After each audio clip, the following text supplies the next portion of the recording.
Everybody seems to be calling themselves a targeted individual nowadays, and often these kind of people are labeled crazy. But are they for real? What is this thing, a targeted individual? Simply, it's just a victim of gangstalking and electronic harassment, which doesn't end, and it goes on for a long time, for weeks and months and years. And such a victim is constantly under attack, and their whole life is sabotaged. Their career, their health, everything that sort of is life is completely sabotaged. Um, Targeted individuals are often labeled crazy, delusional.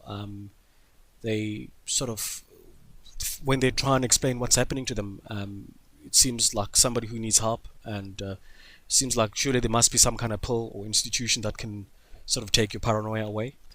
And unfortunately, the rest of society is in the dark, because the explanations just don't make sense. It doesn't make sense as to why a group of people would be constantly, sort of 24 hours a day, going after one individual, sabotaging everything. It just sounds a bit childish. It sounds a bit insane. It sounds a bit crazy that somebody would use electronic harassment on a normal, non-criminal, or just a very defenseless and helpless person.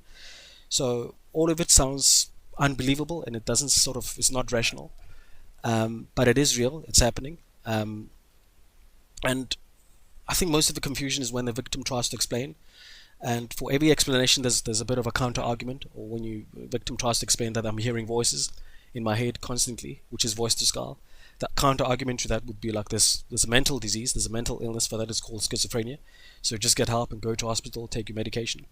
When the victim says, but yeah, it's not just hearing voices. People can read my mind and can anticipate my next move and can, they know what I'm doing. The counter argument would be, such a technology doesn't exist. How is that even possible? That sounds a little bit too voodoo-like. It's completely out of this world. So you have to be nuts. You've got to be crazy. Victim tries to say, but it's not just mind reading. That's why my career, and I've got no money. I'm poor. I'm broke. And the counter argument would be, every person should take responsibility for themselves. If you're good at your job, you wouldn't lose your job. If you're hardworking enough, if you put enough faith and hard work in anything, you can achieve anything you want.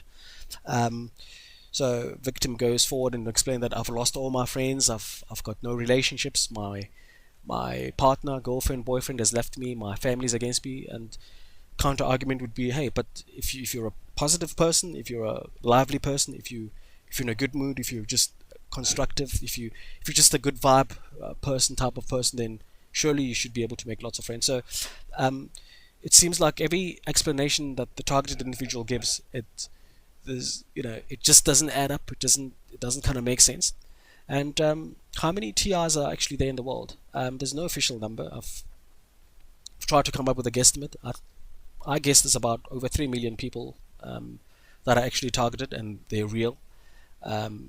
This is the whole world, and this number is growing, which means in 10 years' time, I'm still guessing there could be over 10 million perpetrators across the whole world.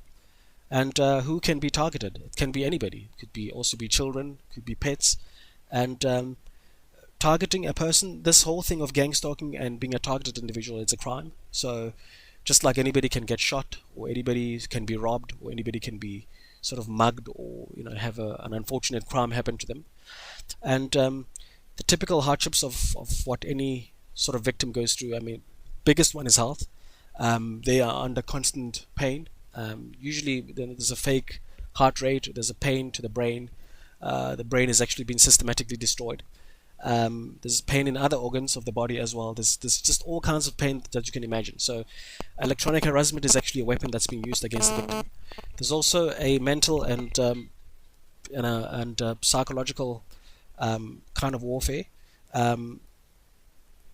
Sort of the victim doesn't have any kind of peace or quiet, and they're also under constant noise. There's a lot of strange events happening to them. There's a lot of bizarre events that keep on happening on a daily basis, and those events are strategically designed to throw them off and drive them to be insane.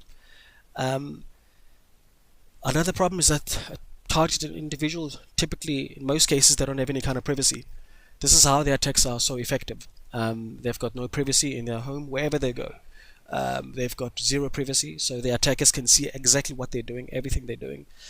All communications are hacked, phone calls, emails, any kind of communications they have. And it's a case of the world is watching. It's almost like a big brother type of situation. Um, Another, perhaps the biggest one, is social status. Because targeted individuals are portrayed as being crazy, as being insane, you're bound to lose a lot of credibility right from the get-go. The attackers or the gangstalkers actually do make it a point to sort of carry out a defamation of character campaign, where they go out and label, or maybe create lies that the target is a criminal, or is some kind of involved in some kind of illegal dealings, or something along those kind of lines.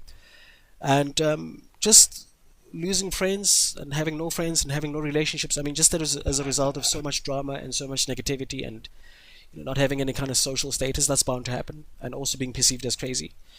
There's also what's called street theater, where there are a number of coordinated events by the perpetrators or the attackers. These events are just deliberately designed to sort of throw, or sort of get a reaction out of the victim. Something as good as road rage, where there could be a setup to try and incriminate the perpetrator or incriminate the victim. Life is hell for them. Life is hell for targeted individuals. There's nothing going their way. There's nothing pleasant. I mean, there's constant pain. It's unbelievable to think that you can be in pain and there's no medication. There's nothing that can help you. And it's suicide actually appears to be the only solution. It's a completely hopeless situation. I mean, all your friends, the relationships are turned against you. There's no money, there's no life, there's no joy, there's no, you can't even pray. And yeah, that's what being a targeted individual is about.